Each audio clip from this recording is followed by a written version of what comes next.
Daniel Dias de Moraes é advogado. Vai falar neste espaço de participação política a respeito do tema sobre o que temos que pagar aos governos e as mudanças necessárias. Daniel tem a palavra. Meu caro Lubeck, jornalista muito combativo nas coisas públicas, por exemplo, da nossa região de Sorocaba, por exemplo, em Piedade, né? A razão da sua pergunta é meio complexa, sobre tudo o que temos que pagar e as modificações necessárias, desculpa aqui outras. Eu penso que, veja bem, temos que pagar alguns tributos, temos que pagar, porque se nós não pagarmos não vamos ter retorno, no caso da saúde, da educação, segurança pública. Agora, a ganância de todos os tipos de governo, tanto federal, estadual e municipal, eu acho que traz um desequilíbrio entre aquilo que você paga e aquilo que você recebe em troca, por assim dizer. Eu acho que nós temos que pagar tributos, sim. Nós temos que pagar, por exemplo, IPTU da nossa residência. Nós temos que pagar, por exemplo, a Receita Federal, o Imposto de Renda. IPVA, podemos rodar com o carro. Mas veja o desequilíbrio que existe entre estados e estados. O IPVA, por exemplo, de um estado para o outro, há diferença. Há diferença também no ICMS, quanto à tributação que se gera de um estado para o outro. Isto reflete, por exemplo, na ganância do Estado em desfavor do contribuinte. Como que poderíamos, na razão da sua pergunta, as modificações necessárias? Toda modificação necessária, ela tem que se passar por uma reforma.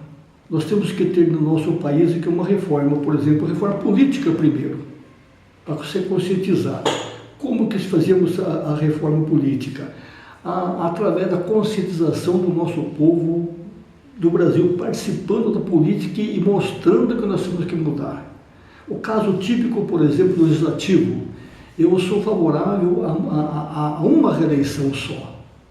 Se você não foi bem, você não vai ser reeleito. Se você for bem, você vai ter direito a uma reeleição.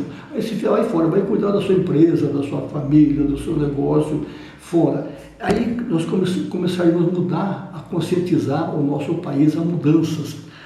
Reforma fiscal.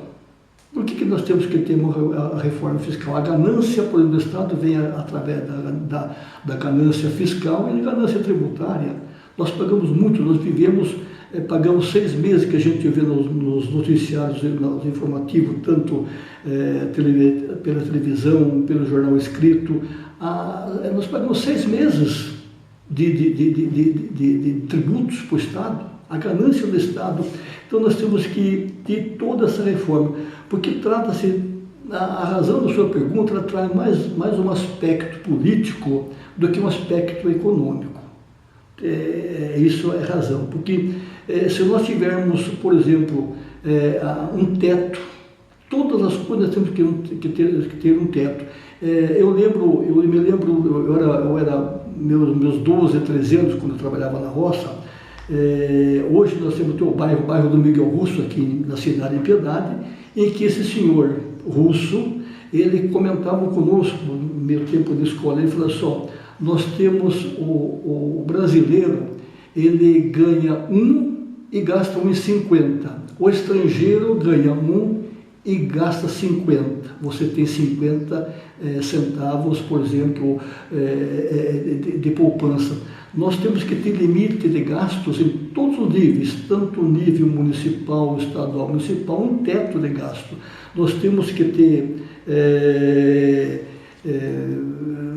quer dizer, para que você tenha uma educação, nós temos que terceirizar muitas coisas no nosso país. A terceirização e fiscalizar essa terceirização. Porque, como disse, a participação da sociedade é interessante nessa reforma. Como que poderíamos as modificações necessárias, vai passar pelo povo, a conscientização do povo. Numa reforma política, ele passa pela conscientização do povo nos gastos. A fiscalização, além da terceirização, o povo fiscalizando, o povo tem que participar, senão nós não melhoraremos o nosso tipo de arrecadação no Brasil. Limitar os gastos do Estado, o gasto do Estado nos termos geral, federal, estadual, municipal, corte de privilégios. Nós temos que ter corte de privilégios. Por que, por exemplo, o funcionário trabalhando no mesmo escritório, no mesmo prédio, na mesma repartição pública, ele ganha, por exemplo, o salário mínimo, e o chefe ganha, por exemplo, 15, 20, 30 salários mínimos mais do que ele? Será que é justo isso daí? Então, nós temos que ter um limite de gasto. A fiscalização dos contratos, todos os contratos, por exemplo, não só o Tribunal de Contas fiscalizando, eu fiscalizo uma vez por ano esse contrato, obras paradas no Brasil todo. Nós temos quantos elefantes brancos construídos no Brasil, quantos estádios que foi gasto com dinheiro público. Quer dizer, o que fazer com isso aí para a Copa do Mundo que nós tivemos de 2014? Quantos gastos nós tivemos com isso aí? Então, isto é uma reforma. Tudo nós temos que ter reforma no Brasil. Estimar as receitas e controlar com as despesas. Quanto que eu vou arrecadar? Por que eu tenho que ter despesa a mais se eu não vou ter aquela receita? Isto nós temos que ver em todos os níveis, tanto Estado, município, governo federal, estadual, municipal. Nós temos que ter essa estimativa de gasto. Se eu arrecado 100, por que vou gastar 101? Se eu arrecado 100, eu tenho que gastar no máximo, por exemplo, 80% do que estou gastando, do que eu estou arrecadando. Isto passa para terceirizar. Muitas coisas de Estado têm que ser terceirizadas. Sendo terceirizada, nós temos e fiscalizar. O Estado terceiriza e fiscaliza, acompanha o desenvolver daquela terceirização.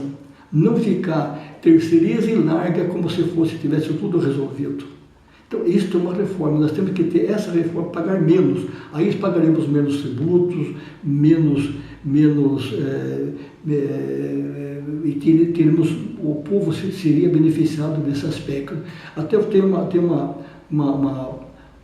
posso até ler aqui, se o senhor permitir, uma coisa de João Paulo II, que ele diz o seguinte: o indivíduo hoje é muitas vezes sufocado entre dois polos, o Estado e o mercado. Às vezes dá a impressão de que ele existe apenas como produtor e consumidor de mercadorias, ou como objeto da administração do Estado. Então nós vivemos como um objeto da administração do Estado. Nós vivemos como objeto, quer dizer, eu fabrico o meu carro, alguém tem que comprar meu carro, porque aí vai gerar imposto para mim.